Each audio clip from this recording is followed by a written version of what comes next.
decidí estudiar arquitectura el último año de bachillerato, ¿no? Nosotros teníamos COU. A mí lo que me interesaba era el mundo creativo y entonces pensé que la arquitectura tenía mucho prestigio y además podía ganar mucho dinero con la arquitectura. Entonces me equivoqué radicalmente.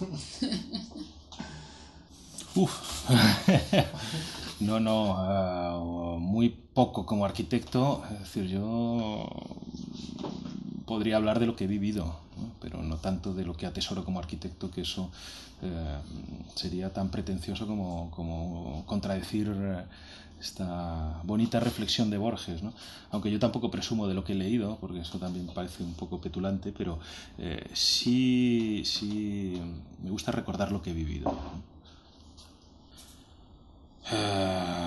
La situación de la profesión ahora mismo es una parálisis cerebral crónica, ¿no? Es decir, no sabemos exactamente cuándo vamos a volver a reaccionar, pero el cambio de parámetro, desde mi punto de vista, se basa en transformar digamos, los planteamientos tradicionales de la arquitectura que se basaban en la acción, se basaban en la producción, se basaban en el actuar, se basaban en el resolver, y deberíamos ahora entender nuestra profesión desde otro punto de vista, que es precisamente el contrario, ¿no?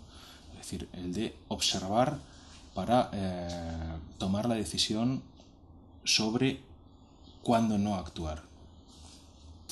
Yo creo que salir a la calle, ser consciente de lo que tienes entre manos, de la responsabilidad que supone cualquier decisión y cualquier línea que traces sobre el papel. Es decir, cualquier línea que traces sobre el papel no debe limitarse al mundo de la belleza, ¿no? Sino que tiene que ser consciente cualquier decisión, cualquier línea, de que está relacionada con parámetros fundamentalmente físicos y económicos, ¿no? Físicos en cuanto a la relación con el territorio y las personas, y económicos en cuanto al coste generado por cada una de tus decisiones, ¿no? Y todo eso afecta de una manera muy directa a nuestra sociedad. Yo creo que eso es algo que nos falta porque estamos muy alejados de la realidad física y de la realidad tangible de la arquitectura.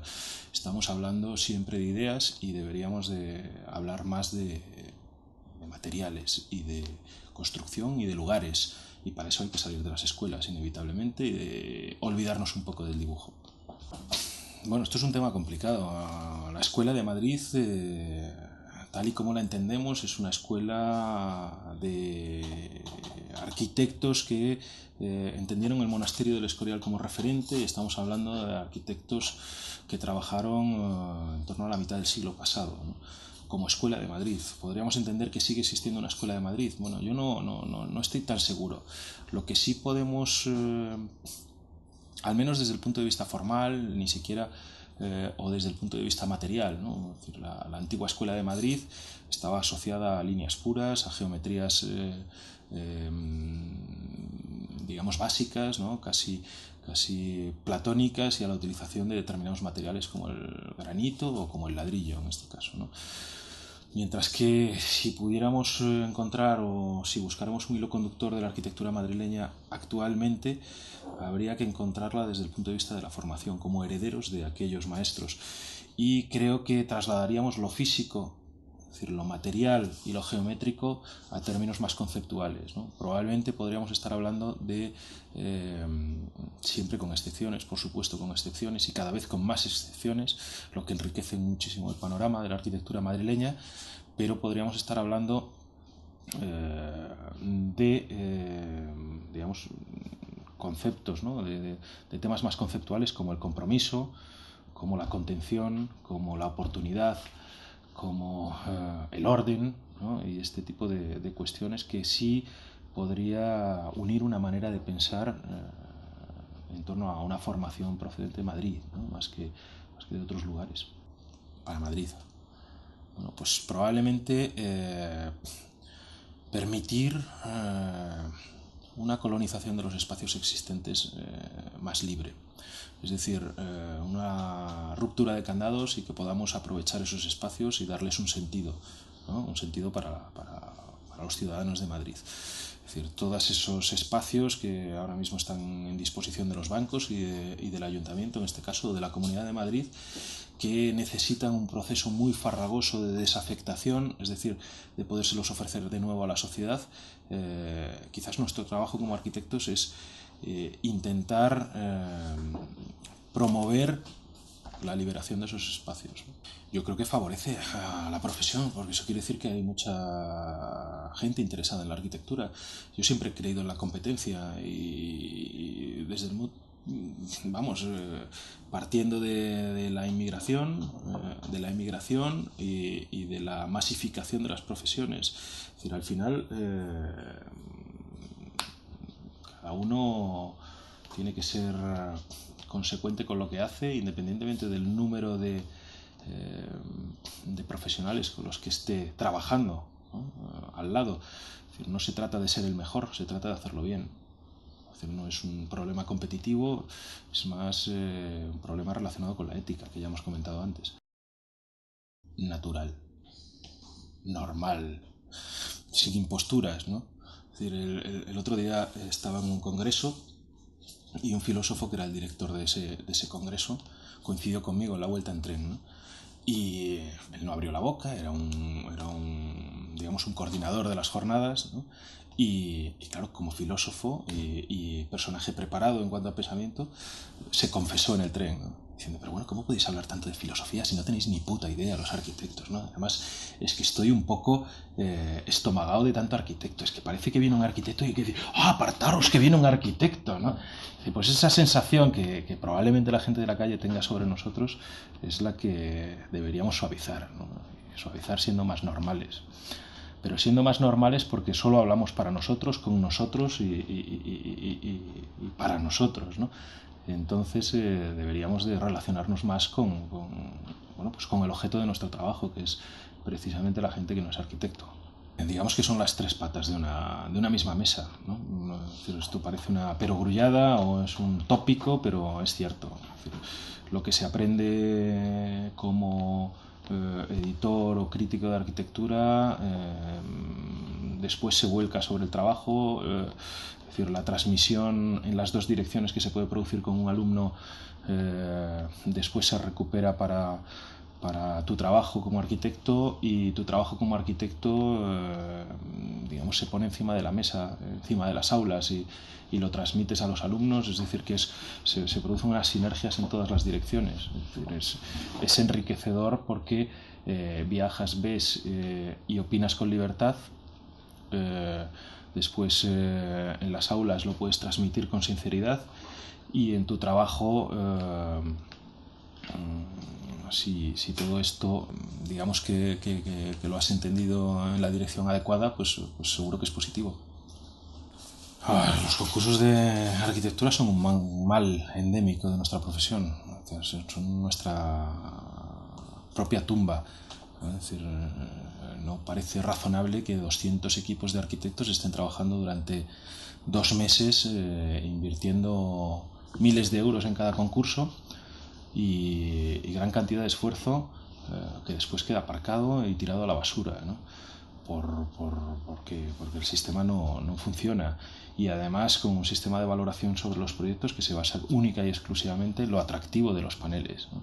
Porque nadie tiene capacidad en una tarde de analizar 200 proyectos, y en una tarde es de la manera en la que habitualmente se deciden la mayor parte de los concursos. Entonces esto es completamente absurdo, ¿no? El concurso tal y como está concebido ahora. Por otro lado, el concurso como norma indispensable para la elaboración de cualquier proyecto de la administración que supere un presupuesto me parece también una aberración, porque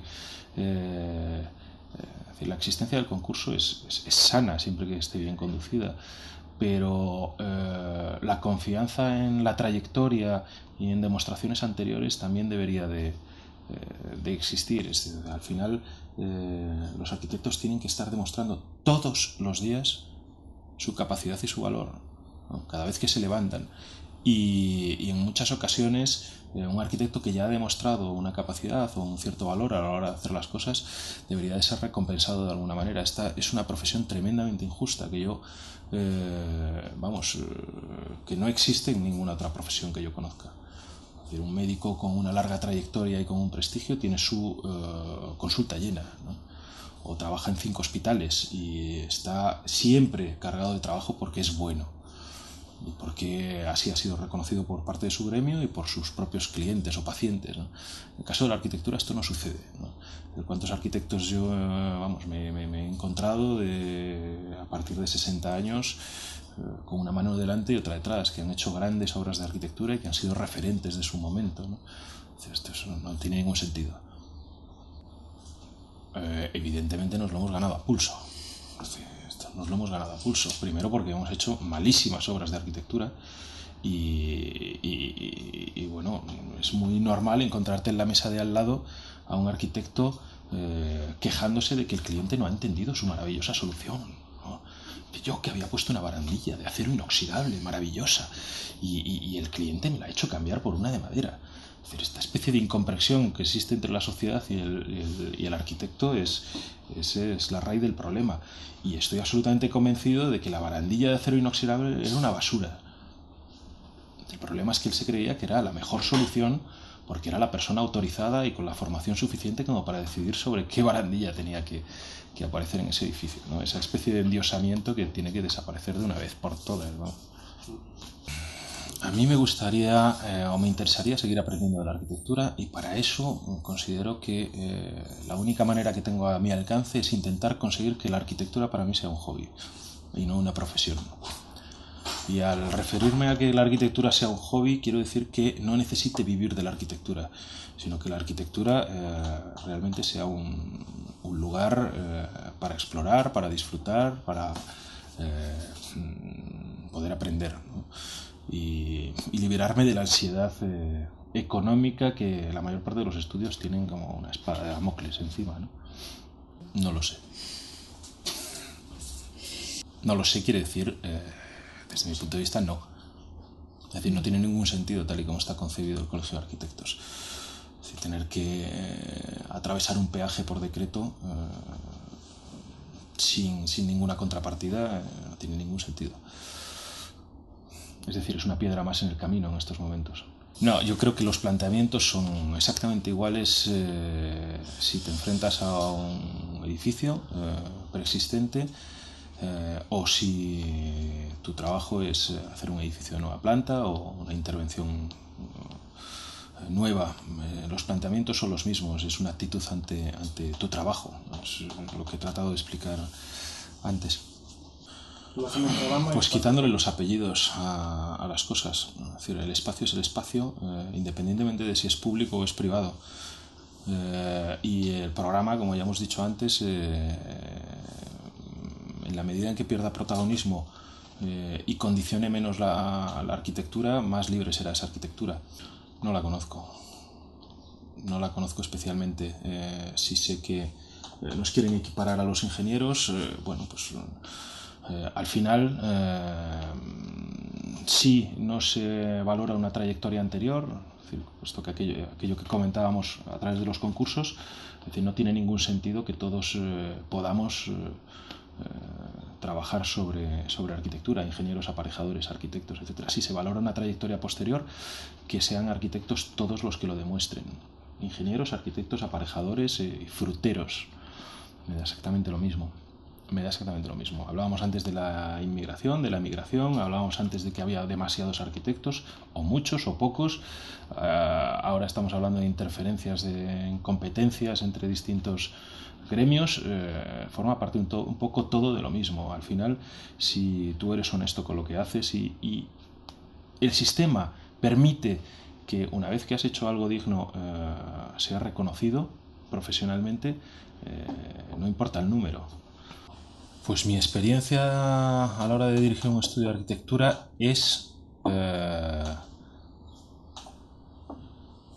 fundamentalmente las noches de insomnio, ¿no?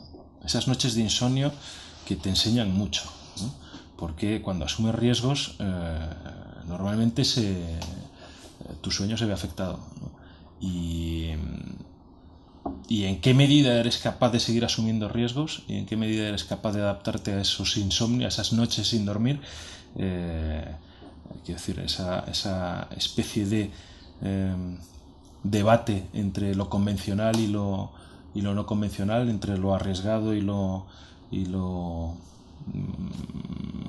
bueno, pues lo que los demás esperan de ti, es lo que diferencia quizás a alguien que maneja su propio estudio del que está trabajando probablemente para otra persona, ¿no? Es apasionante, pero afecta físicamente. Importantísima, respeto, pero fundamentalmente entender la historia como algo próximo, ¿no? Y no entender la historia como un país extranjero, como decía el otro, ¿no? Es decir, es una manera de entender que nosotros formamos parte de esta secuencia y considerar la historia con respeto, pero sin veneración, me parece fundamental.